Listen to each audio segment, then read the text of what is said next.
Hello everyone. कैसे हैं आप सब? How are you? Today we are going to start the discussion of the objective questions and objective sheet of the cell cycle and cell division. ये आपके जो 11th grade है या जो 11th नीट का जो सिलेबस है उसका पार्ट है, cell cycle and cell division. आपकी स्क्रीन के ऊपर फर्स्ट क्वेश्चन देखिए आप सभी। At which stage of the cell cycle the stone proteins are synthesized in a eukaryotic cell? कि सेल साइकिल के कौन से स्टेज में जो स्टोन प्रोटीन्स हैं वो सिंथेसाइज होती है यूकैरियोटिक सेल में? तो इसका आंसर फर्स्ट होगा ड्यूरिंग एस फेज या synthesis phase. Okay, second question देखिए। What happens in synthesis phase during cell cycle? Cell cycle के सिंथेसिस फेज में क्या होता है? तो इसका आंसर होगा डीएनए सिंथेसिस होता है। फर्स्ट ऑप्शन इसका राइट आंसर है। Third question, reappearance of nuclear membrane and nucleolus. Nuclear membrane का और न्यूक्लियोलस का रीअपीयर होना along with thinning and elongation in chromosomes are diagnostic characters for.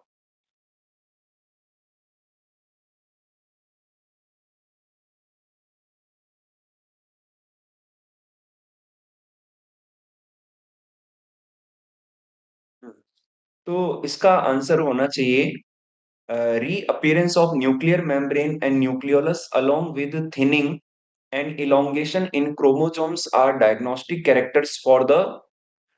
तो ये जो होता है ये टीलोफेज में देखने को मिलता है, जो कि माइटोसिस की फोर्थ फेज है, telophase.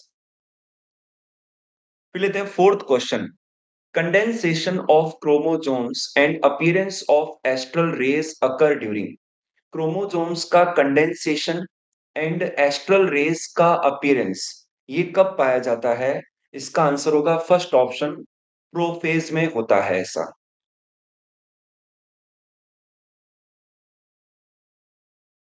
Question, nuclear envelope reappears. जो न्यूक्लियर एनवेलप है रीअपियर होता है, इसका आंसर टीलोफेज होगा, फोर्थ ऑप्शन।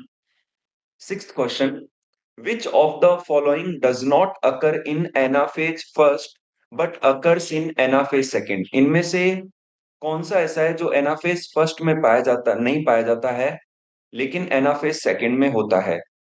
तो इसका फोर्थ ऑप्शन है splitting of the centromere. Centromere की जो स्प्लिटिंग है वो एनाफेज सेकंड में होती है।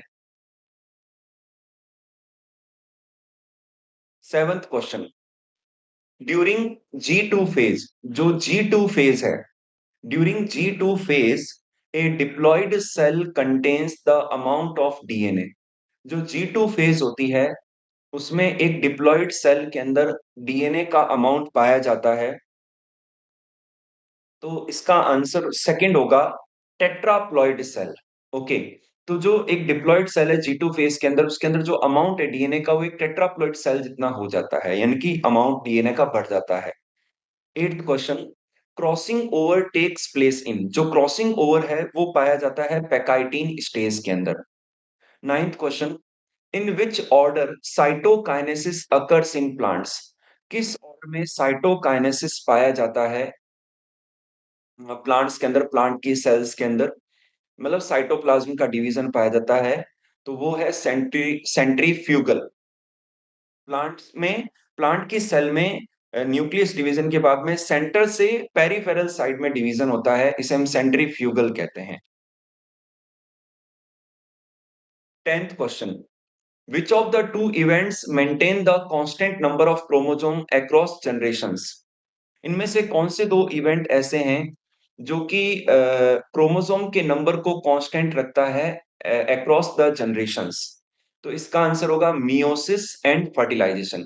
मियोसिस के द्वारा गैमेट्स बनते हैं जिनमें हाफ सेट ऑफ क्रोमोसोम्स रह जाते हैं, लेकिन जब हैप्लॉइड गैमेट्स अगेन फ्यूज होते हैं तो क्रोमोसोम नंबर मेंटेन हो जाता है। 11th question, which does not occur in prophase. इनमें से प्रोफेज में कौन सा फेज नहीं पाया जाता है?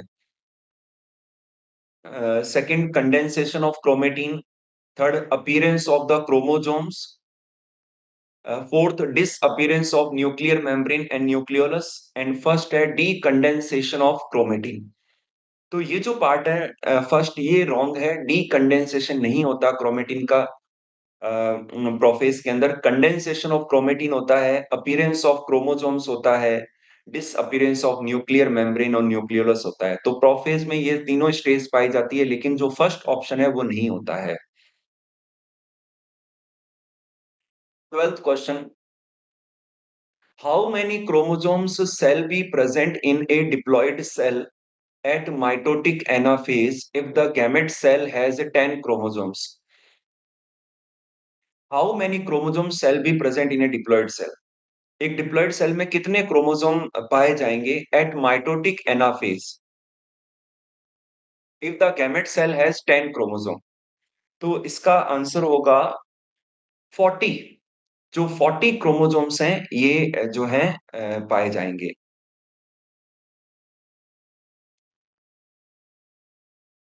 13 question, bouquet stage occurs in which sub stage of prophase first? जो प्रोफेज फर्स्ट की जो सब स्टेज है किसमें बकेट स्टेज पाई जाती है? तो इसका आंसर है first leptotene. Leptotene is the right answer. 14 question, in which stage of mitosis chromosomes are composed of two chromatids? Mitosis की कौन सी स्टेज में जो क्रोमोसोम्स हैं टू क्रोमेटिड्स के बने होते हैं? तो इसका आंसर होगा prophase and metaphase. 15 question, in anaphase first each chromosome is composed of. जो एनाफेज फर्स्ट है, ईच क्रोमोसोम बना होता है टू क्रोमेटिड्स का। एनाफेज फर्स्ट के अंदर जो प्रत्येक क्रोमोसोम है ये टू क्रोमेटिड्स का बना होता है। 16 question, gap between division phase and start of DNA replication is called. जो गैप है डिवीजन फेज में और जो डीएनए रेप्लिकेशन का स्टार्ट है उसके अंदर, तो वो जो गैप है जीवन फेज, इसे हम जीवन फेज कहेंगे। फर्स्ट ऑप्शन इसका राइट आंसर है। 17 question, in meiosis division of centromere occurs. Meiosis के अंदर जो सेंट्रोमियर का डिवीजन है वो पाया जाता है एनाफेज सेकंड के अंदर सेंट्रोमियर का डिवीजन होता है। 18 question, in meiosis nuclear membrane and nucleolus disappear. Meiosis के अंदर जो न्यूक्लियर मेम्ब्रेन एंड न्यूक्लियोलस है ये डिसअपियर होता है during zygotene, pachytene, diakinesis, metaphase first. तो इसका आंसर होगा diakinesis. Okay. 19 question, during cell division spindle fibres attach to which part of chromosome? Cell division के दौरान जो स्पिंडल फाइबर्स हैं ये क्रोमोसोम के किस पार्ट से अटैच होते हैं? तो इसका आंसर होगा प्राइमरी कॉन्स्ट्रिक्शन। जो प्राइमरी कॉन्स्ट्रिक्शन एरिया है जहां पर सेंट्रोमियर है और उसके अलावा काइनेटोकोर बनता है, तो वो जो है प्राइमरी कॉन्स्ट्रिक्शन है, तो वहां से वो अटैच होते हैं। 20 क्वेश्चन, डायकाइनेसिस रिप्रेजेंट। जो डायकाइनेसिस है वो किसको रिप्रेजेंट करता है? क्योंकि डायकाइनेसिस के बाद में मेटाफेज स्टेज स्टार्ट होती है, तो इसका आंसर सेकंड होगा, transition to metaphase. Yes. 21 question, synaptonemal complex is characteristic of. जो सिनेप्टोनीमल कॉम्प्लेक्स है ये कैरेक्टरिस्टिक है पेयर्ड मियोटिक क्रोमोसोम। जो सिनेप्टोनीमल कॉम्प्लेक्स है वो कैरेक्टर है किसका? पेयर्ड मियोटिक क्रोमोसोम का। Okay. 22, division of centromere occurs in.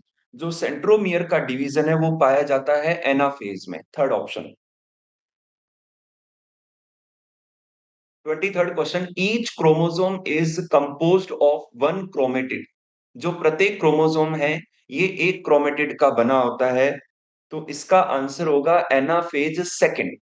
Okay. 24 question, if the number of bivalents are. जो बाइवेलेंट्स है उनमें जो नंबर है वो 8 है in metaphase first, what shall be the number of chromosomes in daughter cells after meiosis first and meiosis second respectively? तो इसका answer होगा कि मियोसिस फर्स्ट के बाद में भी 8 ही होंगे क्रोमोसोम और मियोसिस सेकंड में भी 8 ही होंगे। Okay. 25th question, which of the following does not occur in anaphase first? इनमें से कौन सा पार्ट एनाफेज फर्स्ट में नहीं पाया जाता है? तो 25th का 4 होगा डिवीजन ऑफ सेंट्रोमियर।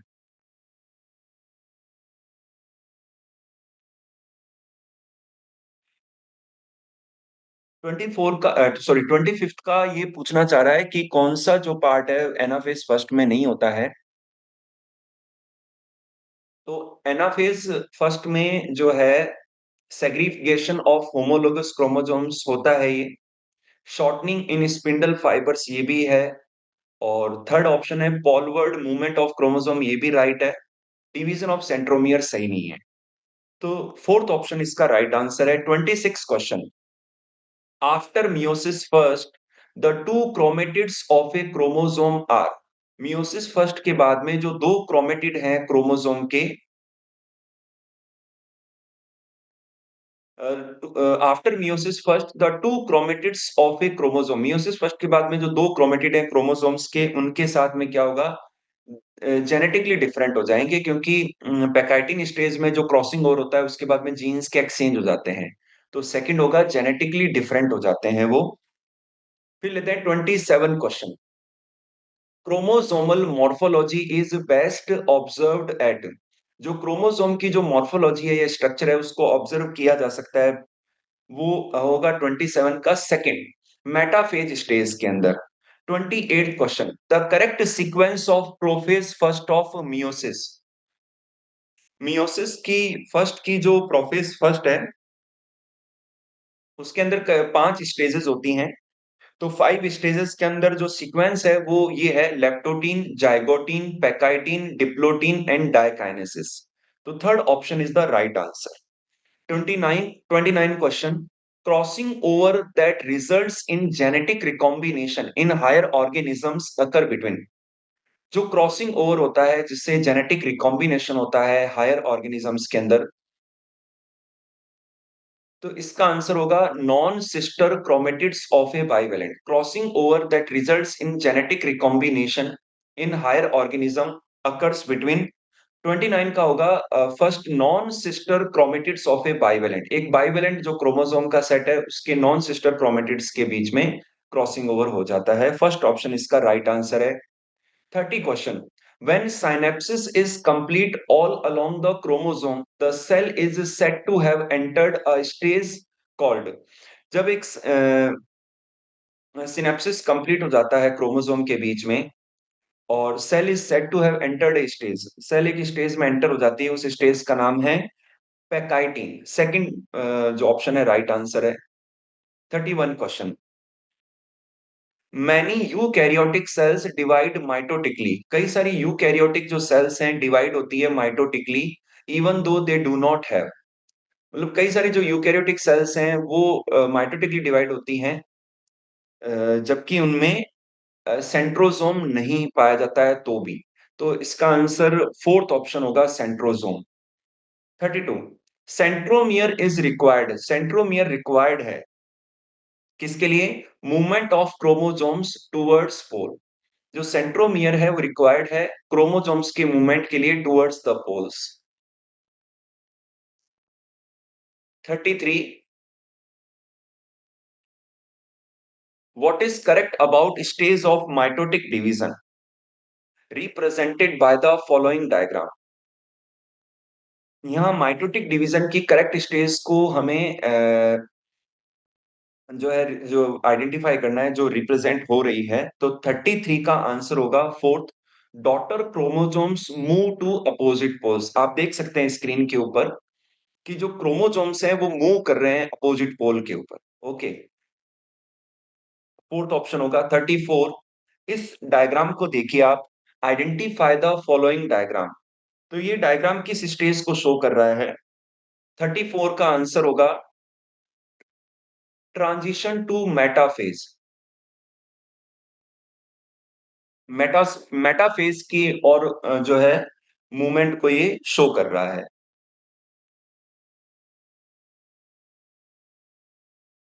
35 क्वेश्चन को देखिए, in which one of the following stages the four chromatids of each bivalent chromosomes becomes distinct and clearly appears as tetrad.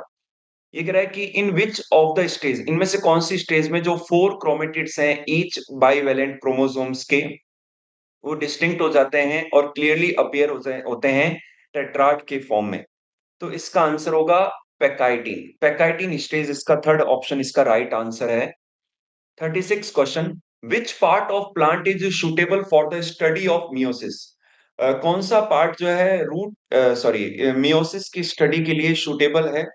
तो 36 का आंसर होगा थर्ड, एंथर। एंथर के अंदर मियोसिस होता है और फिर माइक्रोस्पोर्स बनते हैं। तो वो जो पार्ट है वो मियोसिस की स्टडी के लिए अच्छा है, सुटेबल है। 37 क्वेश्चन को देखिए, विच one of the following statement is incorrect for interkinesis. इनमें से कौन सा जो स्टेटमेंट है वो इनकरेक्ट है इंटरकाइनेसिस के लिए। तो it is the stage between the two meiotic division, बिल्कुल राइट है ये। Second option, there is no replication of DNA, this is also right. Third option, DNA replicate but chromosome number remains same. Fourth, it is generally short lived. तो first, second और fourth statement true है, सही है। Third option wrong है, incorrect है। Third option right answer है इसका। 38 question, meiosis can take place in, जो मियोसिस है वो पाया जाता है डिप्लॉइड सेल में, प्रोकैरियोटिक सेल में नहीं होता, हैप्लॉइड सेल में भी नहीं होता। थर्ड ऑप्शन भी नहीं होगा क्योंकि दोनों एक साथ दे दिए हैं, हैप्लॉइड और diploid cell. Fourth option right है इसका, डिप्लॉइड सेल जो है उसके अंदर मियोसिस होता है। 39 क्वेश्चन को आप स्क्रीन के ऊपर देखिए आप।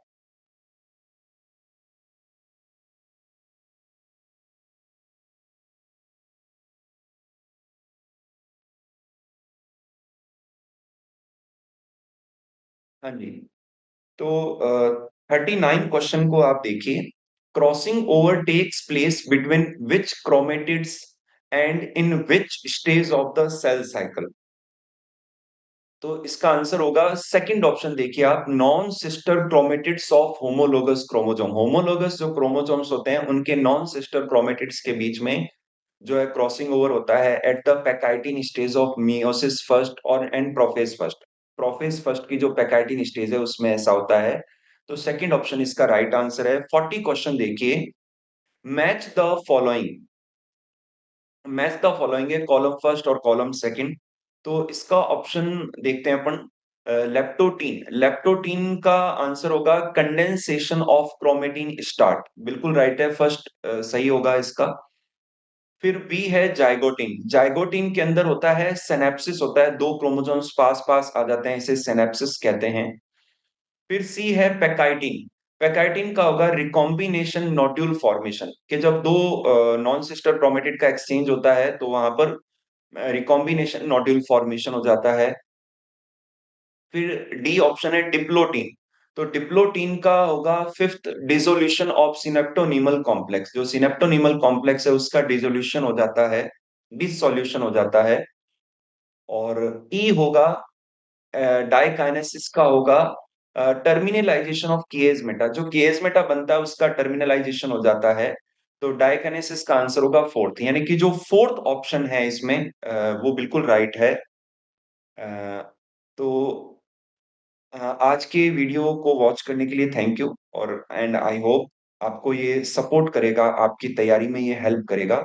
और कंसिस्टेंटली आगे भी मैं ऐसे ही ऑब्जेक्टिव क्वेश्चंस की जो सीट है वो आपके लिए डिस्कस करता रहूंगा, लाता रहूंगा। Thank you.